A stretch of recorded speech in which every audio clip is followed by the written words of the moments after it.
Hi everyone, welcome you to the skill development program.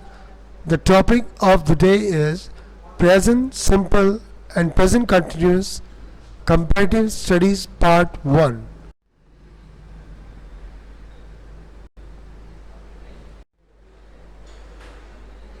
Read the following examples situations carefully. We use the continuous for something that is happening at or around the time of speaking. The action is not finished. हम present continuous का इस्तेमाल उन घटनाओं को बताने के लिए करते हैं जो घटनाएं बोले जाने के वक्त पर या बोले जाने के वक्त के आसपास हो रही होती हैं. The action is not finish का मतलब हुआ कि ये काम अभी ख़त्म नहीं हुआ होता, वो फ़िलहाल चल रहा होता है.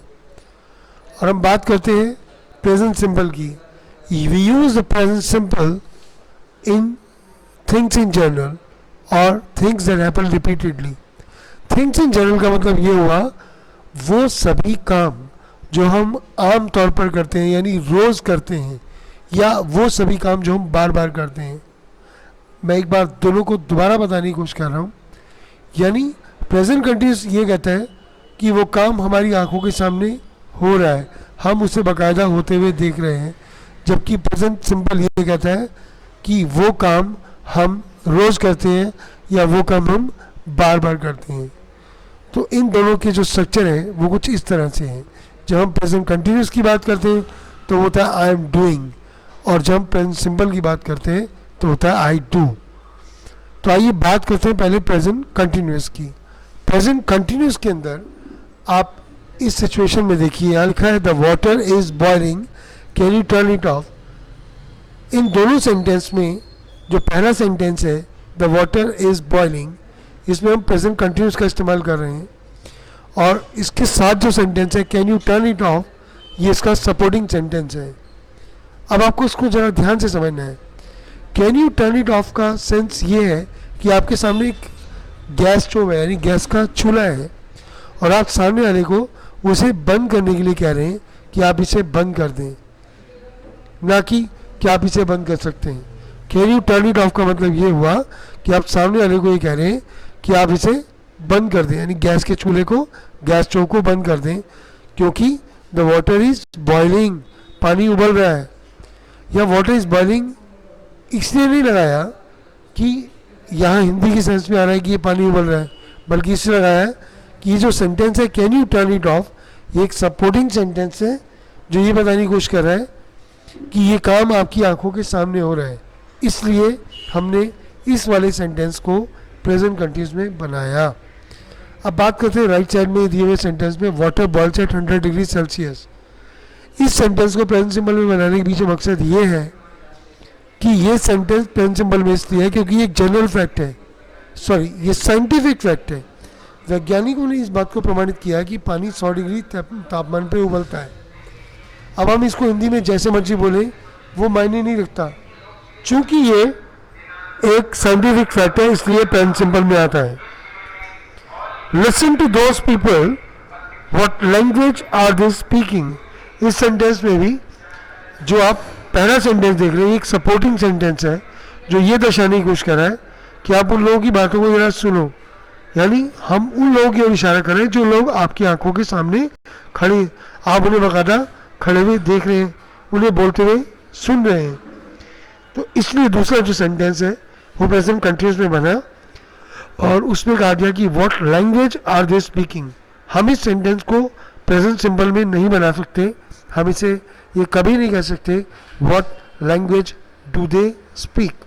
हम इसे बोलेंगे what language are they speaking, वो किस भाषा में बात कर रहे हैं. अब बात करते हैं प्रेजेंट सिंबल की. Excuse me, do you speak English. इस सेंटेंस के मायने ये हैं कि हम सामने वाले से ये जानने की कोशिश करें कि क्या उसे इंग्लिश बोलनी आती है, क्या आपको इंग्लिश बोलनी आती है. कि मायने ये हुए कि आपको इंग्लिश की जानकारी है, क्या आपको इंग्लिश का ज्ञान है. इसका मतलब किसी भी आदमी को किसी भी चीज़ की जानकारी तभी होती है जब वो उस लैंग्वेज को रोज़ बोलता है या उस काम को रोज़ करता है. इसलिए ये सेंटेंस भी प्रेजेंट सिंबल की कैटेगरी में आएगा. तो हम इसको कभी भी कंटिन्यूस में नहीं बोल सकते हैं. Let's go out. Let's go out. चलो बाहर चलते हैं. It's not raining now. इस समय बरसात नहीं हो रही है. इस सेंटेंस के एंड में नाउ वर्ड का इस्तेमाल हो रहा है.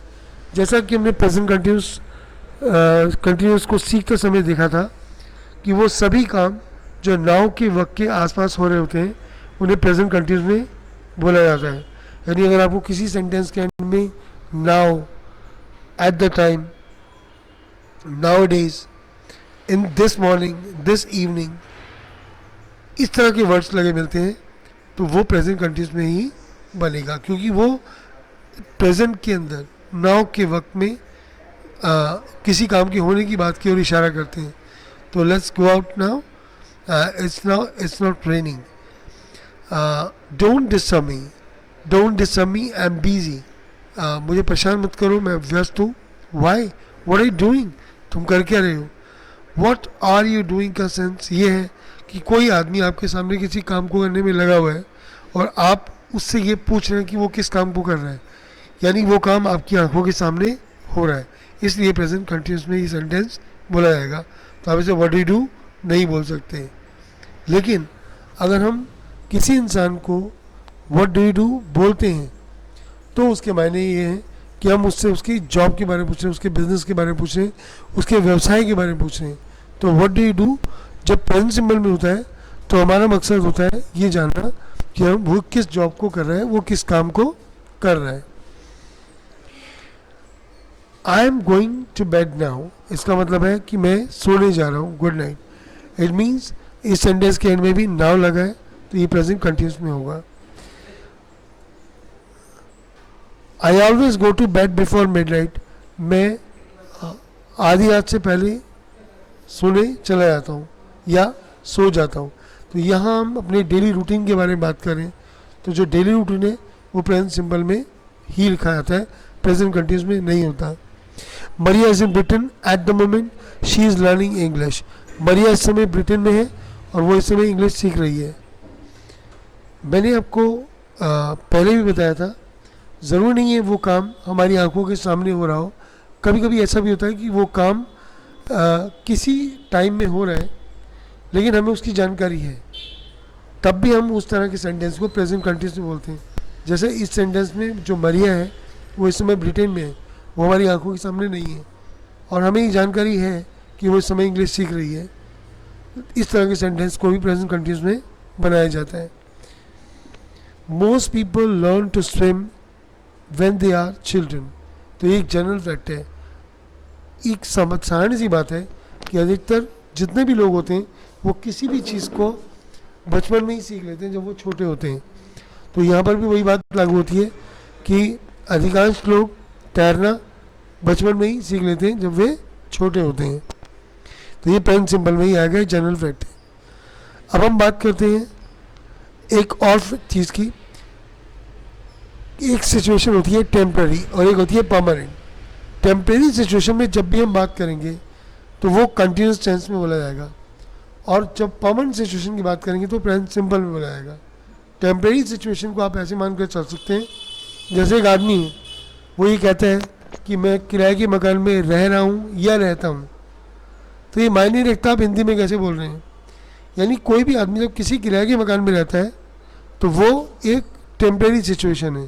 तो आप हिंदी में जैसे बोल रहे हैं वो मैटर नहीं करता, लेकिन इस चीज़ को प्रेजेंट कंटिन्यूस में बोला जाएगा. तो वो ऐसे बोलेगा I am living in a rented house, ना कि I live in a rented house. Why? Because एक किराए के मकान में रहना एक टेम्परेरी सिचुएशन है, परमानेंट सिचुएशन नहीं है. तो आइए इस दिए गए एग्जाम्पल पर गौर करते हैं. I am living with some friends until I find a flat. इसका मतलब यह है कि मैं अपने दोस्तों के साथ रह रहा हूँ जब तक तो मुझे रहने के लिए कोई फ्लैट मिल नहीं जाता. ये टेम्परेरी सिचुएशन है. अब इधर देखिए, जब हम बात करते हैं परमानेंट सिचुएशन की, अब यहाँ पर दो सेंटेंस है. माई पेरेंट्स लिव इन लंडन. मेरे माता पिता लंदन में रहते हैं. यह हमने प्रेजेंट सिंबल में लिखा, इसको लिव वर्ड का इस्तेमाल किया हमने. और they have lived there all their lives.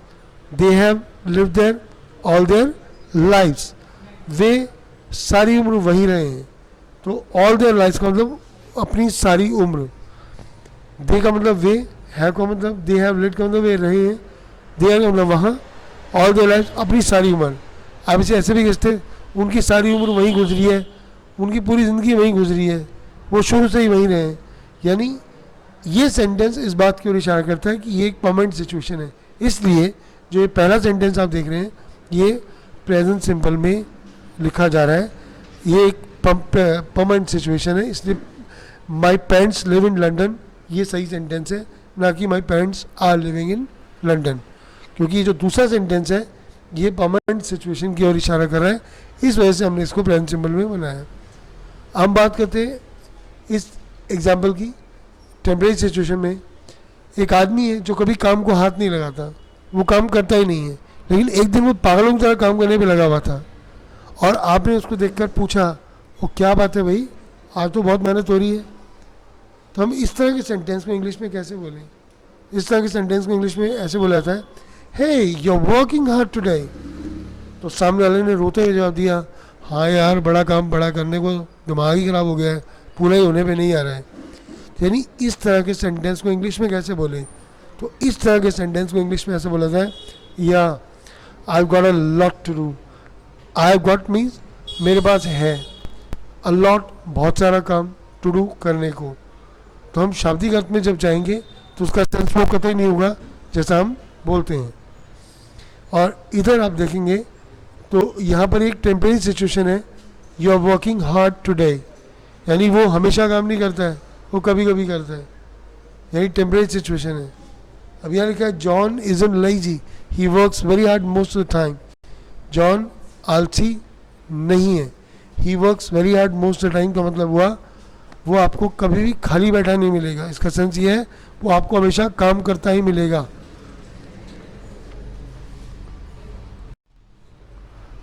अब हम बात करते हैं एक और टॉपिक की, ये है I always do something and I am always doing something. I always do something का मतलब है I do it every time, यानी मैं इस काम को हमेशा करता हूँ। इसका एग्जाम्पल आपके सामने है, I always go to work by car. इसका मतलब मैं हमेशा कार से अपने ऑफिस जाता हूँ। इसका मतलब एक महीने में 26 दिन होते हैं और 26 के 26 दिन हम कार से ही जाते हैं। तो यानी अगर ऐसी एक सिचुएशन पैदा होती है तो इंसान बोलेगा I always go to work by car. लेकिन ये I am always doing something ये क्या चीज़ है? अगर हम I am always doing something का यूज़ करते हैं तो यहाँ एक डिफरेंट सेंस पैदा करता है। कैसे? आइए विचार करते हैं। आई हैव लॉस्ट माई की अगेन, और यार मेरी चाबी फिर खो गई है। I am always losing things, यार मेरी चीज़ें पता नहीं कहाँ खो जाती हैं हमेशा। आपने इस सेंटेंस को समझने की कोशिश की, मैंने क्या बोला? I am always doing something format का यूज़ करते हुए मैंने कहा I am always losing things, ना कि I always lose things. I am always losing things का मतलब ये कतई नहीं है कि मैं किसी चीज़ को हमेशा खोता रहता हूँ, बल्कि इसका मतलब ये है कि मैं किसी चीज़ को थोड़ा सा ज़्यादा खो देता हूँ, और वो जो थोड़ा सा ज़्यादा मैं खोता हूँ वो सामान्य से कुछ ज़्यादा होता है। अब सवाल उठता है सामान्य क्या चीज़ है? सामान्य का मतलब ये है अगर एक आदमी किसी काम को कर रहा है और वो उस काम को एक से ज़्यादा बार कर देता है, तो ये सामने वाले पे निर्भर करता है जो इस बात को बोल रहा है। अब उसके हिसाब से अगर वो बार बार जो वो कर रहा है वो ज़रूरत से ज़्यादा है, तब वो इंसान इसको आई एम ऑलवेज डूइंग फॉर्मेट में बात करता है। आइए एक उदाहरण पर विचार करते हैं। एक मदर है, वो होली चाइल्ड स्कूल में पढ़ाती है और उसकी छुट्टी 3 बजे होती है, और उसका जो बेटा है वो 2 बजे घर आ जाता है। बेटा घर आते ही टीवी ऑन करता है और टीवी देखना शुरू कर देता है। वो टीवी देख रहा है, मम्मी आती है पीछे से और मम्मी देखती है हाय राम ये 1 घंटे से टीवी देख रहा है। तो मम्मी ने कहा you are always watching TV. इसका मतलब क्या हुआ? मम्मी के लिए वो 1 घंटा टीवी देखना बहुत ज़्यादा हो गया, क्योंकि बच्चे के लिए 3 घंटे की फिल्म देखना भी कोई बड़ी बात नहीं है और मम्मी को आधे घंटे में तृप्ति मिल जाती है। तो मम्मी के हिसाब से आधा घंटा टीवी देखना नॉर्मल है और आधे घंटे से ज़्यादा टीवी देखना गुनाह के बराबर है। तो मम्मी ने क्या कहा? You are always watching TV. इसका मतलब ये कतई नहीं है कि वो सारा दिन टीवी देखता रहता है, लेकिन मम्मी ने क्या कहा, जब देखो टीवी देखता रहता है, इसको बोलते हैं you are always watching TV. एक आदमी है, उसको सहानुभूति लेने का चस्का था, तो वो जाके हर किसी के कंधे पे सिर रख के रोना शुरू कर देता था। तो उसने कहा आज ये प्रॉब्लम हो गई, आज ये प्रॉब्लम हो गई।